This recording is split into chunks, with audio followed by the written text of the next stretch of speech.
Hello বন্ধুরা, আসসালামু আলাইকুম। আমি হান্নান হোসাইন।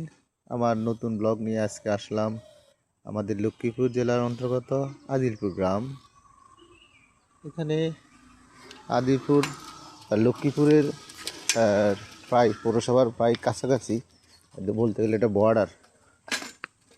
এখানে ইউনিয়ন পড়ছে, আসলে এটা হচ্ছে 13 নম্বর ইউনিয়ন। আর আর এর সাথে সংলগ্ন রয়েছে আপনার আদিপুর টুকামিয়া ব্রিজ সংলগ্ন। এটা পৌরসভা, আগে সম্ভবত 9 বা 10 ছিল আর কি, কিন্তু এখন ইউনিয়ন হওয়ার কারণে 13 নম্বর ইউনিয়ন।